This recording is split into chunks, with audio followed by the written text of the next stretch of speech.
მოგესალმებით ყველას. ძალიან მიხარია, რომ ესეთი დაინტერესება აქვს ჩვენს დღევანდელ სემინარს და დიდი იმედი მაქვს, რომ დღეს რასაც გაგიზიარებთ, მოგეწონებათ და საინტერესო იქნება თქვენთვის.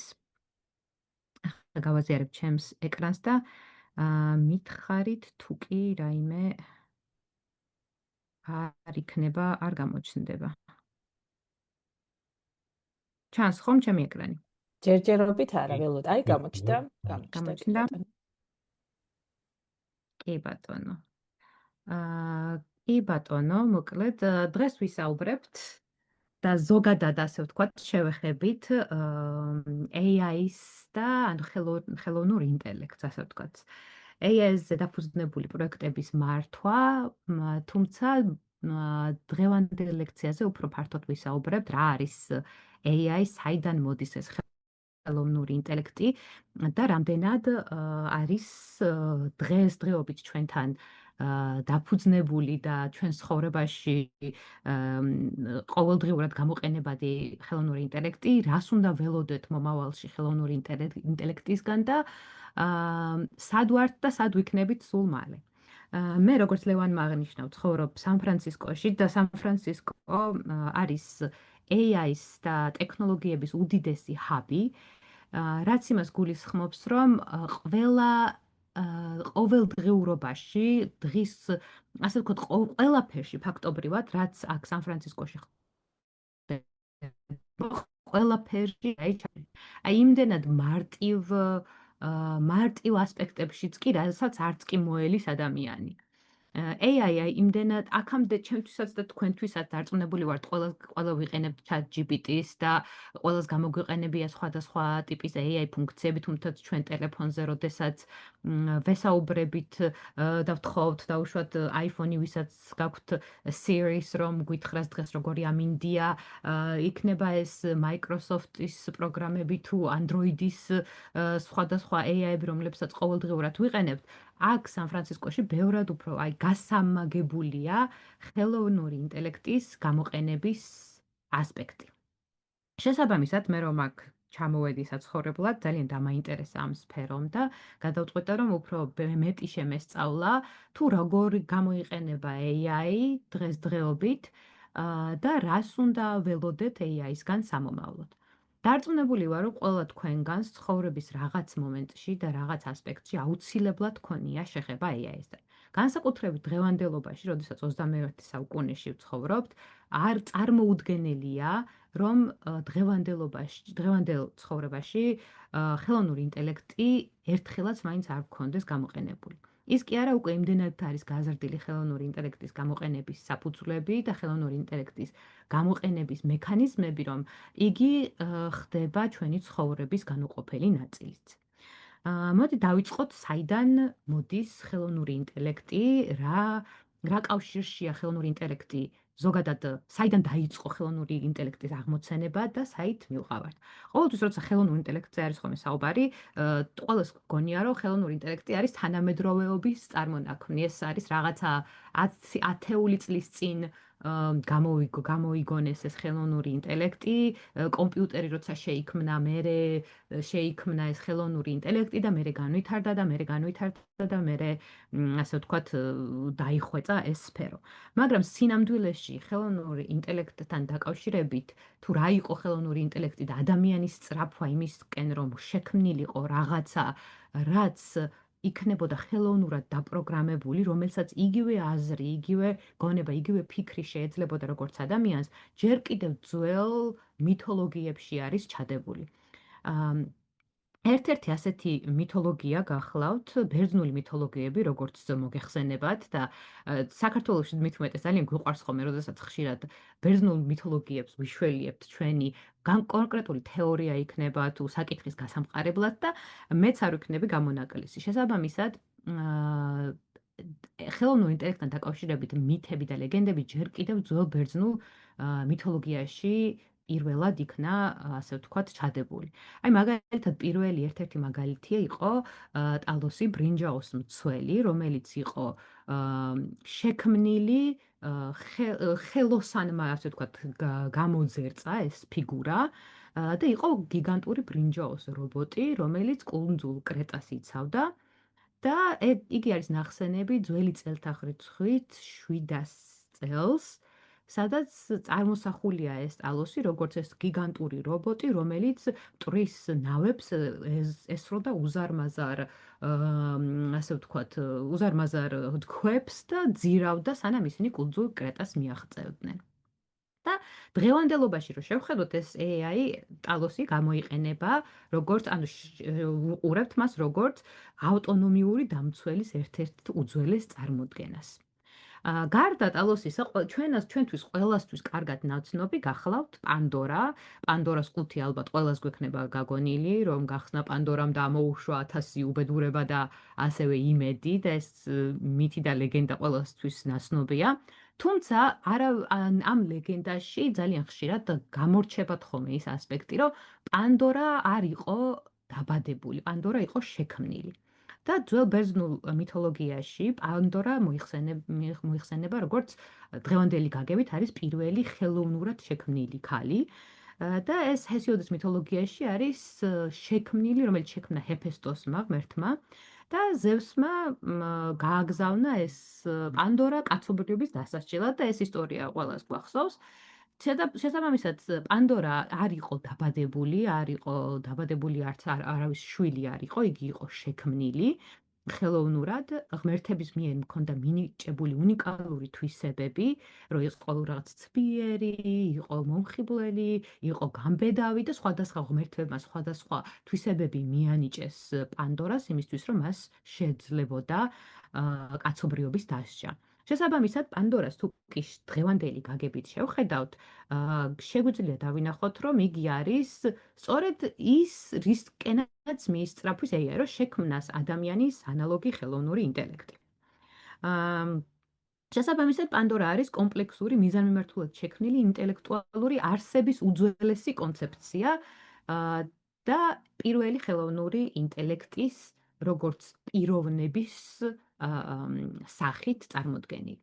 გარდა პანდორასი, ასევე ძველ ბერძნულ მითოლოგიაშია ხშირად არის ასევე ჰეფესტოსის ოქროს მსახურები. და ეს ჰეფესტოსის ოქროს მსახურები იყვნენ ოქროსაგან დამზადებული ფიგურები, შექმნილი, გამოძერწილი, ასე ვთქვათ, ხელოვნური ჯარისკაცები, რომლებიც მას ემსახურებოდნენ და ისინი იყვნენ ძალიან ჭკვიანები, მათ ჰქონდათ იგივენაირი ცოდნა, როგორც ღმერთებს და ძალიან მოქმედებდნენ როგორც ჭკვიანი ასისტენტები, შესაბამისად, რასაც დაავალებდა ჰეფესტოსი, იმას ყველაფერს ასრულებდნენ. და შესაბამისად, ძალიან კარგათაც, რადგანაც საკმაოდ ჭკვიანები იყვნენ. შესაბამისად, ეს ფიგურებიც დღევანდელობაში წარმოადგენენ წინდახედულად, ასე ვთქვათ, ასისტენტებს, რომლებსაც გონიერი ხელოვნური ინტელექტი გააჩნიათ. და დღევანდელ AI-ს, როცა შევხედავთ და დავაკვირდებით, შეგვიძლია ვნახოთ სწორედ ის, რომ დღევანდელობაშიც სწორედ აი ამის მიღწევას ვცდილობთ ადამიანები AI-სთან დაკავშირებით და ხელოვნურ ინტელექტთან დაკავშირებით, რომ ვქონათ ჩვენი მსგავსი არსება, ჩვენი მსგავსი ადამიანი, რომელიც ინტელექტი, რომელიც ადამიანის მსგავსად აღიქვავს, იქნება ეს ემოციები, იქნება ეს ცოდნა და ადამიანზე უკეთესიც კი იქნება. ფაქტობრივად, როგორც ძველ ბერძნულ მითოლოგიაში, ღმერთის ცოდნის დონემდეც კი ავა ეს ინტელექტი. შესაბამისად, აი ამ AI მითები და AI-ის შესახებ მითებიდან და ლეგენდებიდან წარმოშობით, ეს ყველაფერი იყო ძველ ბერძნულ მითოლოგიაში, მაგრამ მას შემდეგ ბევრი დრო გავიდა, ბევრი ასე ვთქვათ, სხვადასხვა სირთულეები თუ კარგი ამბები გამოიარა კაცობრიობამ და საბოლოო ჯამში მოვედით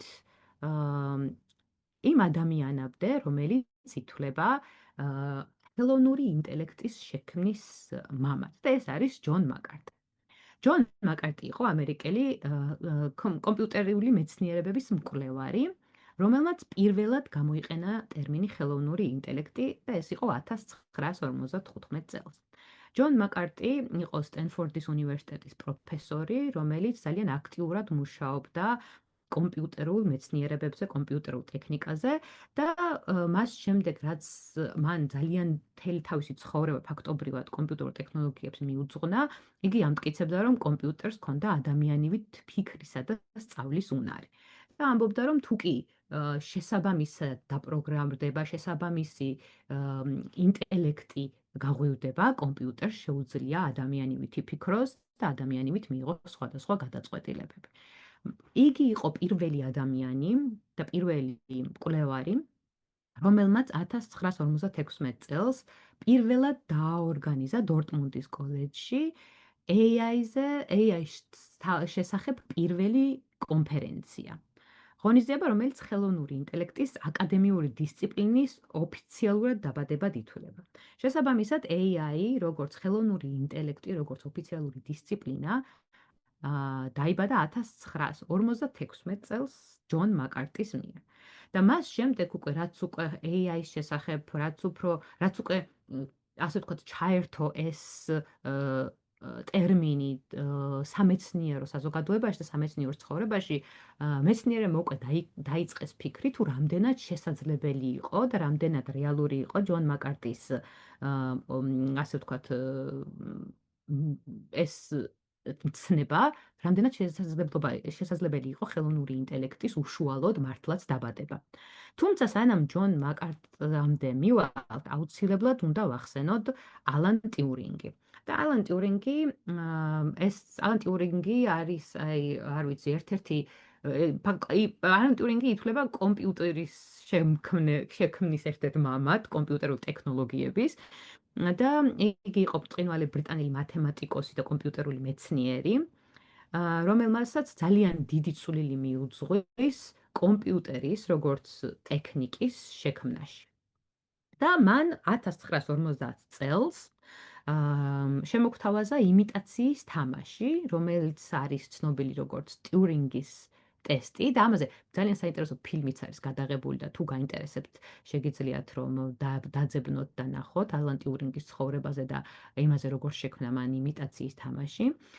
მაგრამ რასაც ტიურინგის ერთ-ერთი მთავარი მიღწევა სწორედ ის იყო, რომ იგი ამტკიცებდა, რომ თუ კი მანქანა შეეძლო ადამიანთან საუბარი ისე, ანუ კომპიუტერს, რომ ადამიანი ვერ განასხვავებდა მას ესაუბრებოდა კომპიუტერი თუ ადამიანი, მაშინ შეგვეძლო გვეთქვა, რომ კომპიუტერი, ანუ მანქანა ფიქრობს. და ტიურინგი ამბობდა, რომ ხელოვნურ ინტელექტსა და ადამიანის ინტელექტს შორის ძალიან დიდი განსხვავება შეიძლებოდა არც ყოფილიყო, თუ კი ჩვენ ვერ გავიაზრებდით ხელოვნურ ინტელექტთან მქონდა შეხება თუ ადამიანთან მქონდა შეხება. დღევანდელობაში რომ შევადაროთ დღევანდელ AI-ის კუთხით, ხშირად ხდება ხოლმე, ხშირად შეგვიძლია ვერც კი გავიგოთ AI-ის ვესაუბრებით თუ არა. საქართველოში შეიძლება ამ დონემდე ჯერჯერობით მისული არ ვართ, მაგრამ აი ჩემს პირად მაგალითს გაგიზიარებთ. სან-ფრანცისკოში და ზოგადად კალიფორნიაში, სადაც არის ეს ტექნოლოგიური ჰაბი, AI ფაქტობრივად არის ყოველდღიური ცხოვრების ნაწილი. დაუშვათ თუ კი რაღაცა კითხვა გვაქვს, მაგალითად ბანკში გვაქვს რაღაცა კითხვა, გვინდა რაღაც თანხის გადარიცხვა და არ ვიცით როგორ გადავრიცხოთ და არის ეს ჩატ რობოტები, ხო? ჩატი არის, სადაც შეგვიძლია დაუკავშირდეთ ბანკს და კითხოთ, რომ აი ესე ჯობია თუ ესე ჯობია.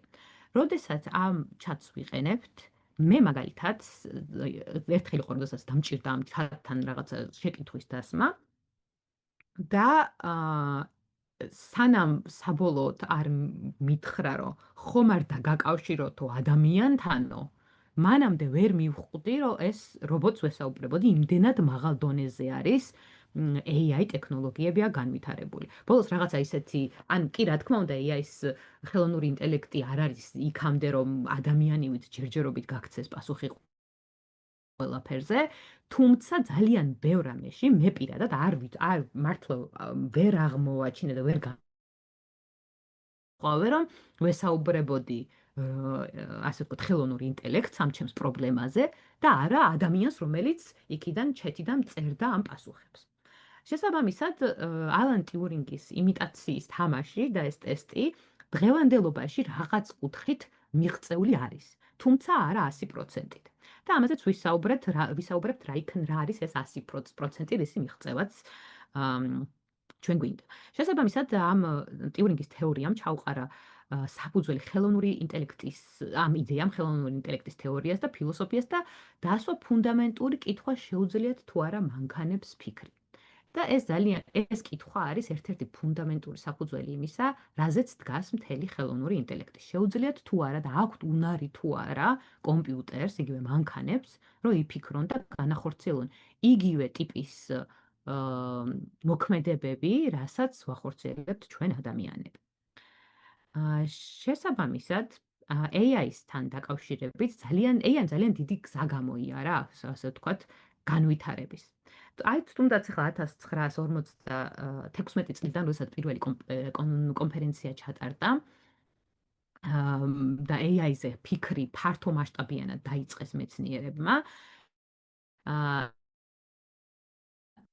ძალიან ბევრი პრობლემები შეხვდა ხელოვნურ ინტელექტს განვითარების პროცესში. და პირველი იყო და ამას უწოდებენ ხელოვნურ ინტელექტის ზამთარებს, ასე ვთქვათ. ზამთარი არის ესეთი ტერმინი, როდესაც გაყინულია ფაქტობრივად, ან წინ მიდის ცოტა და მე რაღაცა პრობლემები ხვდება ხელოვნური ინტელექტის განვითარების გზას. და პირველი AI ზამთარი იყო 1974-1980-იან წლებში.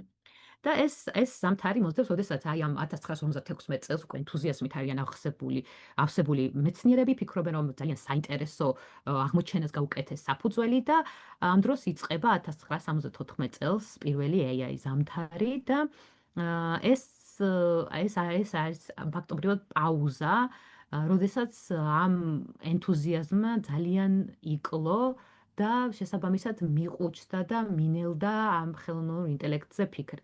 და ეს გაგრძელდა საკმაოდ დიდი ხანი 1974 წლიდან 80 წლამდე და 80-იან წლებში უკვე 80 ნელ-ნელა ბრიტანეთის მთავრობამ დაიწყო ისევ ამ საკითხის წინა ასპარეზზე წამოწევა, რადგანაც ამ დროს იაპონიაში ხელოვნური ინტელექტის კუთხით იყო ძალიან დიდი მიღწევები ტექნოლოგიური მიმართულებით და შესაბამისად ევროპაშიც და დედამიწის სხვადასხვა კონტინენტებზეც უკვე საუბარი დაიწყეს ხელოვნური ინტელექტის მნიშვნელობის წამოწევაზე და ისევ ამ კუთხით კვლევების გაგრძელებაზე. და შესაბამისად ახალი კვლევები დაიწყო, ახალი აღმოჩენებს ჩაეყარა საფუძველი და შესაბამისად 7 წლის განმავლობაში ეს ყველაფერი ვითარდებოდა. შემდეგ დაიწყო მეორე AI ზამთარი, ეს არის 1987 წლიდან 1993 წლამდე. და ეს პერიოდი არის, როდესაც შემცირდა დაფინანსება ხელოვნურ ინტელექტს და გამოიწვია ჩავარდნა ამ კუთხით, რომ შენელდა ისევ კვლევები, აღარ იყო საკმარისი რესურსები იმისთვის, რომ ამ კუთხით განვითარებული იყო ხელოვნური ინტელექტის მიმართულება და შესაბამისად ისევ ასე ვთქვათ, შემცირდა ამ კუთხით მუშაობა. თუმცა ნელ-ნელა 1993 წლიდან ისევ იწყება AI-ის აღორძინება კომპიუტერის მიმართულებით და ხელოვნური ინტელექტის მიმართულებით და ყველაზე საინტერესო პირველი დღეს შეიძლება სასაცილოდ მოგვეჩვენოს ეს, მაგრამ წარმოიდგინეთ 1997 წელს Deep Blue იყო ასეთი კომპიუტერი, რომელმაც აჯობა გარი კასპაროვს, რომელიც არის ასე ვთქვათ ლეგენდა ჭადრაკში, რომელმაც დაამარცხა გარი კასპაროვი ჭადრაკში. და ეს იყო გასაოცარი მოვლენა, როდესაც ნახეს, რომ თურმე კომპიუტერს შეუძლია ადამიანის რესურსებზე მეტი მიღწევების განხორციელება და ის რომ მანქანური ინტელექტი შესაძლებელია, რომ უფრო მეტი რესურსის მატარებელი იყოს, ვიდრე ეს ერთი შეხედვით ჩანდა. და ამ Deep Blue-ს როდესაც მოუგო გარი კასპაროვს, ეს მოვლენა აღინიშნება როგორც ერთ-ერთი ძალიან მნიშვნელოვანი მოვლენა იმისა, რომ დაგვენახა კომპიუტერის და ხელოვნური ინტელექტის უსაზღვრო და ძალიან ფართო შესაძლებლობები. 1997 წლიდან უკვე ვითარდება როგორც კომპიუტერული ტექნოლოგიები, ისე ხელოვნური ინტელექტი და ეს ყველაფერი ძალიან საინტერესოდ წარიმართა, როდესაც 2011 წელს Watson-ის ასე ვთქვათ კომპიუტერმა მოიგო Jeopardy ეს არის თუისაც გაგონილი გაქვთ გეცოდინებათ ესეთი ინტელექტუალური თამაში არის და ამ ინტელექტუალურ თამაშში გახდა კომპიუტერი ჩემპიონი. და ეს იყო ძალიან მნიშვნელოვანი მიღწევა, რაც ასე ვთქვათ, აჩვენებდა იმას, რომ არა მხოლოდ რაღაც ტექნოლოგიურ ჭადრაკში შეუძლია კომპიუტერს გამარჯვება და ამისი ათვისება, არამედ სიტყვათა თამაში, სიტყვათა შეწყვილებები, ინტელექტუალური მიმართულებითაც შესაძლებელია, რომ მან ადამიანებზე და სხვა, ასე ვთქვათ, მექანიზმებზე მეტი მიღწევას ჩაუყაროს საფუძველი. და ამით უკვე დადგინდა, რომ ხელოვნური ინტელექტი მართლაც უსაზღვრო ლიმიტების და უსაზღვრო, ასე ვთქვათ, შესაძლებლობების მქონე არსებაა, ასე ვთქვათ, და ამ კუთხით დაიწყო უკვე ძალიან გაღრმავებული მუშაობა. და დღესდღეობითაც უკვე აი 2025 წელია და ფაქტობრივად ხელოვნური ინტელექტის გარეშე ვერც კი წარმოგვიდგენია ცხოვრება, იმიტომ რომ იგი არის ჩვენი ყოველდღიურობის ნაწილი. რა თქმა უნდა, ქვეყნის განვითარების დონიდან გამომდინარე, ზოგან უფრო მეტია და ზოგან უფრო ნაკლებია, მაგრამ რაც დრო გადის, დედამიწის ყველა კუთხე-კუნჭულს, ასე ვთქვათ, მიაღწევს AI-ის ეს განვითარება ადრე თუ გვიან.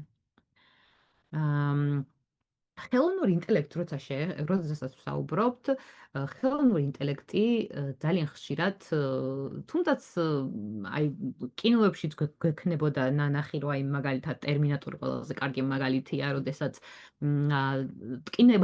კინემატოგრაფიაშიც დაიდო საფუძველი ხელოვნურმა ინტელექტმა და ძალიან ბევრი ფილმი არსებობს, თუნდაც აი Avengers შურისმაძიებლები, რომელიც არის ძალიან პოპულარული ფილმების სერია, ასე ვთქვათ, კომიქსების და ფილმების სერია, სადაც ხელოვნური ინტელექტი არის ერთ-ერთი ძალიან, ასე ვთქვათ, ძლიერი პერსონაჟი ამ ფილმების, რომელიც შექმნილია სრულიად კომპიუტერული მექანიზმისგან და ხელოვნური ინტელექტისგან. მაგრამ ეს ფილმები და ასე ვთქვათ, კინემატოგრაფია კარგია, მაგრამ უნდა დავსვათ საფუძველი, რამდენად რეალურია. თუმცა, თუ კი შევხედავთ, როგორი ტემპით ვითარდება დღევანდელობაში ხელოვნური ინტელექტი, რთულია, რომ არ წარმოვიდგინოთ მალე, რომ AI-ც მიაღწევს სწორედ იმ დონეს, რომ იგიც იმ დონემდე ავა, რომ დაიწყებს, ასე ვთქვათ, ადამიანისავით ფიქრს და ბევრად უფრო ძლიერი იქნება ადამიანზე. ხელოვნური ინტელექტი რა არის და როგორ უნდა გავიგოთ, ეს მნიშვნელოვანი ასპექტია. ხელოვნური ინტელექტი გულისხმობს კომპიუტერულ სისტემას, რომელიც ასრულებს ამოცანებს, რომლებიც ისეთ ამოცანებს, რომლებიც ჩვეულებრივად ადამიანურ ინტელექტს მოითხოვს. მაგრამ ხელოვნური ინტელექტი არ ითხოვს, რომ ადამიანმა გარკვეული კუთხით თავისი ცოდნა ან გამოცდილება ჩადოს, მას შეუძლია ადამიანივით დაისწავლოს თავისივე მოქმედებიდან და იმ ინფორმაციიდან, რასაც ჩვენ ადამიანები ვაწვდით ხელოვნურ ინტელექტს და თვითონვე ამ სწავლით ააგოს თავისი ცოდნა. და გადაჭრას სხვადასხვა საკითხები, იმსჯელოს კონკრეტული მიმართულებით, აღიქვას გარკვეული პრობლემები, გაიგოს რას ვეუბნებით და ყველაზე მნიშვნელოვანი რაც არის, კომუნიკაცია დაამყაროს ადამიანებთან და არა მხოლოდ, არამედ კომპიუტერულ სისტემასთან და ტექნოლოგიასთანაც. შესაბამისად, ხელოვნური ინტელექტი არ არის კომპიუტერი. კომპიუტერი სულ სხვა რაღაცაა და კომპიუტერული მონაცემი, ხელოვნური ინტელექტი არის კიდევ სულ სხვა რაღაცა. ხელოვნური ინტელექტი იყენებს კომპიუტერს, თუმცა კომპიუტერი და კომპიუტერული, ასე ვთქვათ, კომპიუტერი არის რობოტი, ხელოვნური ინტელექტი არ არის რობოტი. ხელოვნური ინტელექტი არის რობოტზე უფრო მაღლა. და ძირითადი განსხვავება რაც არის, რომ და ამას ვეძახით ხოლმე ჩვენ, ანუ რობოტი რაც არის, ეს არის ტრადიციული პროგრამირებას ვეძახით, როგორც არის კომპიუტერული პროგრამირება და ეს გულისხმობს რას, რომ მიუთითებ კომპიუტერს რა უნდა გააკეთოს და კომპიუტერი ამას აკეთებს. მაგრამ კომპიუტერს რომ ამას რომ დავაკლიკაბ ეს დაიხურება, ამას რომ დავაჭერ ეს გაიხსნება, ეს რომ ამ შემახსენე რომ ხვალ შეხვედრა მაქვს 9 საათზე და გამახსენებს, ვეტყვი კომპიუტერს რომ ჩანიშნე ესა და ეს შეხვედრა ჩანიშნავს და ასე შემდეგ. ანუ კომპიუტერი და ტრადიციული პროგრამირება არის ადამიანის ასე ვთქვა ინიცირებული, მაგრამ იგი მხოლოდ ასრულებს იმას, რასაც ჩვენ ვავალებთ. რაც შეეხება AI-ს და მანქანურ სწავლებას, ეს არის ვაძლევთ ჩვენ AI-ს მაგალითებს, მონაცემებს და AI, ანუ სისტემა თავად სწავლობს, თავად ქმნის ნიმუშებს, წესებს და ადაპტირდება ახალ სიტუაციებზე. შესაბამისად, ტრადიციული პროგრამირება და მანქანური სწავლება, ანუ ხელოვნური ინტელექტის სწავლება არის ორი სრულიად განსხვავებული დარგი. და განსხვავება სწორედ იმაშია, რომ ხელოვნურ ინტელექტს აქვს ზრდის და განვითარების შესაძლებლობა და სწორედ ეს არის მისი განმასხვავებელი ფაქტორი, როდესაც კომპიუტერი უბრალოდ პროგრამირდება იმით, რასაც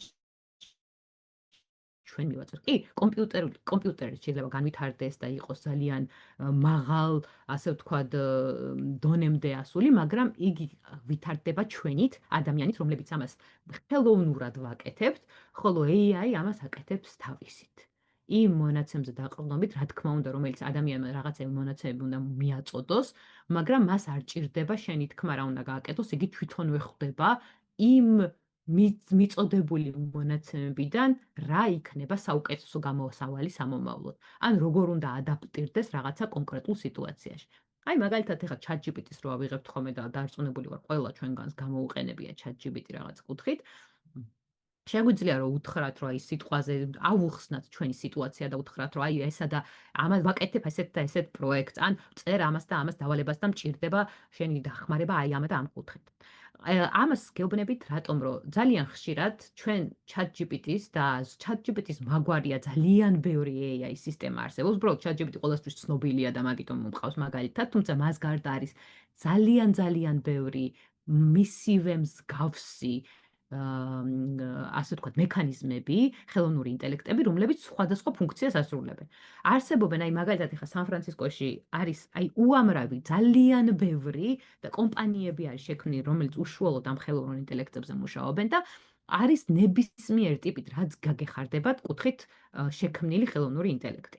არის ხელოვნური ინტელექტები, რომლებიც უშუალოდ მუშაობენ სამართლებრივი კუთხით, მე იურისტი გახლა ვარ და ჩემთვის ძალიან მნიშვნელოვანია და საინტერესოა ხოლმე ამ კუთხით ხელოვნური ინტელექტის თვალყურის დებნება და არის შექმნილი დაუშვათ ისეთი ხელოვნური ინტელექტები, ჩემი მეგობარი არის მაგალითად კომპანიის დამფუძნებელი, რომელიც უშუალოდ მუშაობს იმაზე, რომ ხელოვნურმა ინტელექტმა როგორ უნდა შეიმუშაოს იურიდიული კონტრაქტები. და მთელი ეს ხელოვნური ინტელექტი შექმნილია იმისთვის, რომ იურისტებს გაუადვილოს ცხოვრება და როდესაც რაღაცა კონტრაქტის და ხელშეკრულების შედგენა გინდა, ამას მე კი აღარ ვაკეთებ როგორც იურისტი, ამას მთლიანად უბრალოდ ვაწვდი AI-ს ამ მონაცემებს და ამას მიკეთებს მთლიანად ხელოვნური ინტელექტი. და შემდეგ ადაპტირდება იმის მიხედვით, რა ტიპის ხელშეკრულებას ვდებ. იქნება ეს დაუშვათ ნასყიდობის ხელშეკრულება, იქნება ეს მომსახურების ხელშეკრულება თუ ასე შემდეგ. და ძალიან საინტერესო და ძალიან დიდი წინ გადადგმული ნაბიჯი არის ამ კუთხით და რაღაც კუთხით კი ვფიქრობ, რომ ალბათ ჩემს სამსახურს რაღაც ოდესმე დაემუქრება საფრთხე იმისა, რომ შემცვლის ხელოვნური ინტელექტი, მაგრამ თუ კი შევხედოთ წმინდა მეცნიერული კუთხით ძალიან საინტერესო. აი ეს არის კიდევ მაგალითად აი საიმიგრაციო სამართლის კუთხით ძალიან მნიშვნელოვანი, ძალიან საინტერესო AI პროგრამები, რომლებიც შექმნილია სრულიად ხელოვნურ ინტელექტზე დაყრდნობით და ეს აკეთებს რას? შენ უბრალოდ აწვდი რომ აი დოკუმენტებს, მაგალითად, გინდა რომ შეიტანო ვიზაზე განაცხადი. და აწვდი დოკუმენტებს, რომ აი ჩემი პასპორტის ატვირთავ რაღაცა ინფორმაციას, ბილეთს, ასე თუ ასე, შემდეგ და ასე შემდეგ და ეს აპლიკაცია, ანუ AI-ზე დაფუძნებული აპლიკაცია მთლიანად შენ შეგივსებს ვიზის აპლიკაციას და მოგცემს კიდევაც რეკომენდაციებს რა უნდა გააკეთო. აი ესეთი ხელოვნური ინტელექტის ესეთი მექანიზმები აი ყველგან არის მოდებული ფაქტობრივად მთელს სან-ფრანცისკოში და კალიფორნიაში იმდენად დამკვიდრებული არის უკვე და ხელოვნური ინტელექტის გარეშე ფაქტობრივად არაფერი არ ხდება აქ. შესაბამისად, ძალიან საინტერესო არის, როდესაც ვუყურებთ იმას, რომ როგორ შეიძლება განვითარდეს და როგორ შეიძლება ჩვენს ყოველდღიურობაში აღმოჩნდეს ხელოვნური ინტელექტის მაგვარი აპლიკაციები, ასე ვთქვათ, ან თუნდაც რაღაც ჩატ რობოტები და ასე შემდეგ, რომლებიც ფაქტობრივად ძალიან აადვილებენ ჩვენს ცხოვრებას და შესაძლებელია რაღაც კუთხით სამომავლო ჩვენი პროფესიებიც სადაც დაეუფლონ და შეგვცვალონ. სამეცნიერული კუთხით რო შევხედავთ, ხელოვნური ინტელექტი ორ კატეგორიად იყოფა. პირველს უწოდებთ ვიწრო ხელოვნურ ინტელექტს, ვიწრო AI-ს, სუსტ AI-ს და სუსტი AI არის შექმნილი კონკრეტული ამოცანის შესასრულებლად და არის ძალიან შეზღუდული კუთხით. და ეს არის ის აპლიკაციები, რასაც დღეს ვიყენებთ, თუნდაც პროექტის მართვაში, თუნდაც ყოველდღიურ ცხოვრებაში და ისინი გამოირჩევიან იმით, რომ მათ შეუძლიათ სხვადასხვა დოკუმენტების ანალიზი, შეუძლიათ რჩევების მოცემა, შეუძლიათ დაგვიგეგმონ და გაგვიკეთონ რაღაცა კონკრეტული დავალება, დაგვიწერონ რაღაცა კონკრეტული დავალება, რასაც მივცემთ, გაანალიზონ ჩვენი წინარე დავალებები და მასზე დაყრდნობით შემოგთავაზონ რაღაცა ახალი და ეს არის ვიწრო AI. ვიწრო AI და სუსტი AI ფაქტობრივად არის ის ხელოვნური ინტელექტი, რაც დღესდღეობით ჩვენ გვაქვს. დღესდღეობით რასაც ვიყენებთ, იქნება ეს ChatGPT, იქნება ეს სხვადასხვა AI ტექნოლოგიები, იქნება ეს AI საიტები, რომლებიც სხვადასხვა მიწოდებული ინფორმაციაზე დაყრდნობით გენერირებას უკეთებენ სხვადასხვა სურათებს და ვიზუალურ მასალებს, პრეზენტაციებს თუ ასე შემდეგ. ეს ყველაფერი რაც დღეს არსებობს, რასაც დღეს ჩვენ ვიყენებთ, რაც არ უნდა განვითარებული, რაც არ უნდა უმაღლეს დონეზე ასული ხელოვნური ინტელექტი იყოს, ეს ყველაფერი დღესდღეობით არის სუსტი AI. და ახლა ეკითხავთ ძლიერი AI რაღა არისო, როდესაც სუსტი AI თუ ეს ყველაფერი სუსტია, ძლიერი რა არის? ძლიერი AI არის, რომელსაც თქვია ასევე general AI, ანუ ზოგადი AI, ეს არის თეორიული კონცეფცია, რომლის მიხედვითაც სამომავლოდ ოდესმე ხელოვნური ინტელექტი მივა იქამდე, რომ იგი შეძლებს ყველა იმ ინტელექტუალური ამოცანის შესრულებას, რაც შეუძლია ადამიანს. რა თქმა უნდა, დღესდღეობით ეს კონცეფცია მიღწეული არ არის და ამ კუთხით ძალიან ბევრი კვლევები ტარდება და ეს უკვე სამომავლო კუთხით განიხილება, მაგრამ რეალურად დიდი შანსია იმისა, რომ მალე შეიძლება მართლაც შეიქმნას ისეთი ძლიერი AI, რომელიც ფაქტობრივად რომლის ცოდნაც გაუტოლდება ადამიანის ცოდნას. თუ კი შევხედავთ, ანუ სკეპტიკურად იდეაში არც უნდა ვუყურებდეთ ამას და გეტყვით რატომ, იმიტომ რომ წარმოიდგინეთ, აი თუნდაც ალან ტიურინგისთვის დღევანდელი ChatGPT შეიძლება ყოფილიყო რაღაცა წარმოუდგენელი, ისევე როგორც ჩვენთვის შეიძლება დღეს ძლიერი AI იყოს წარმოუდგენელი, მაგრამ რამდენიმე წელიწადში იგი იყოს რეალობა ჩვენი მომავალი თაობებისთვის. შესაბამისად, დღესდღეობით ხელოვნური ინტელექტის მიღწევისთვის და იმისთვის, რისკენაც ხელოვნური ინტელექტი მისწრაფვის, მისი მიზანი არის, რომ შექმნას სწორედ ეს ძლიერი AI, რომელიც გაუთანაბრდება ადამიანის ცოდნას და ყველა იმ ფუნქციას, ყველა იმ აზროვნებას, ყველა იმ, ასე ვთქვათ, მონაც გრძნობა იქნება თუ აღქმას განახორციელებს, რასაც ახორციელებს ადამიანი. დღესდღეობით სამწუხაროდ AI-ს ხელოვნური ინტელექტი მიუხედავად იმისა, რომ იგი არის ძალიან კარგად განვითარებული და კიდევ უფრო ვითარდება ყოველ დღე, AI-ს ფარგლები დღესდღეობით შეზღუდული არის და მას არ შეუძლია ბოლომდე იმ მონაცემების და იმ ასე ვთქვათ, იმ დონემდე ისეთი მონაცემების და დავალებების შესრულება, როგორც მაგალითად შეესრულებდა ხელოვნური ინტელექტი ვერ აღიქვამს ემოციებს, ვერ აღიქვამს ადამიანურ მომენტს, ვერ აღიქვამს ადამიანურ რესურსს, რაც ძალიან ცუდი შეიძლება აღმოჩნდეს ყოველ კონკრეტულ შემთხვევაში იმის მიხედვით, თუ რა დავალებას ვაძლევთ ჩვენ AI-ს. ნუ ყოველდღიურ ცხოვრებაში, რა თქმა უნდა, AI გამოიყენება როგორც პერსონალური ასისტენტი, რომელიც ხმის ალგორითმების მეშვეობით გვეუბნება და გვაძლევს რჩევებს, აი მაგალითად იქნება ეს Siri, იქნება ეს Cortana, იქნება ეს Microsoft-ის ასისტენტი, სხვადასხვა ნებისმიერი AI, რომელიც ხმის საშუალებით შეგვიძლია რომ გამოვიყენოთ, არის ასევე ჩართული არის ამ ჩვენ ყოველდღიურობაში. სწრაფი რეკომენდაციები და ალბათ ყველა შეხვედრი ხარ თუ თუნდაც Facebook-ი იქნება თუ სოციალურ ქსელებში, როდესაც რაღაცა დავუშვათ და ნახე რაღაცა ფეხსაცმელი, რომელიც ძალიან მოგეწონა და გახსენი ეს ფეხსაცმელი. შემდეგ უკვე ეს ხელოვნური ინტელექტი, რომელიც ამ ყველა პლატფორმის უკან დევს, იმახსოვრებს, რომ შენ აი გახსენი ეს კონკრეტული ფეხსაცმელი და გთავაზობს სხვადასხვა ტიპის ფეხსაცმელებს, როდესაც ან ჩვეულებრივად შეხვალ. და კიდევაც გვითხოვს, მე მაგალითად მithქვამს, რომ უეჭველი მისმენს ეს ტელეფონი საიდან იცოდე ხა მე ამან რომ მე ვფიქრობდი ფეხსაცმლის ყიდვაზე, ხო? ეს არ არის მართლა საიდანღაც მოგონილი, ეს უბრალოდ AI იმახსოვრებს შენი ინტერესის სფერო რა არის. აი მაგალითად Netflix-ზე ან სხვადასხვა ფილმების სექციაში, როდესაც შევალ და რაღაცა ერთ კონკრეტულ ფილმს ვუყურებთ, და ეს ფილმი რომ დამთავრდება, მე გვთავაზობს, რომ აი ამ ტიპის ფილმები არის ეს და ამათაც ხო ვუყურებდი. ეს რატო არის, რომ მან დაიმახსოვრა, რომ ჩვენ რაღაცა კონკრეტული ფილმი მოგვეწონა და ყოველ რაღაცა ტიპის ფილმებს ვუყურებთ, მაგალითად კომედიებს ვუყურებთ ძალიან ხშირად და შესაბამისად მთავაზობს კომედიური იგივე ჟანრის ფილმებს სამომავლოდაც. ეს არის სწრაფი რეკომენდაციები, რომელიც პერსონალიზებულ ხელოვნურ ინტელექტზეა დაფუძნებული. და თუ ნავიგაცია და მოგზაურობაც, რა თქმა უნდა, ძალიან დიდი ნაწილია ეს ხელოვნური ინტელექტის.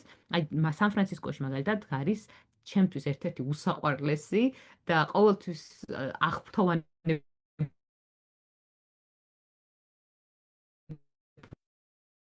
ვარ ხომ, როდესაც ამ ხელოვნური მანქანები. და ეს არის როგორი მანქანები?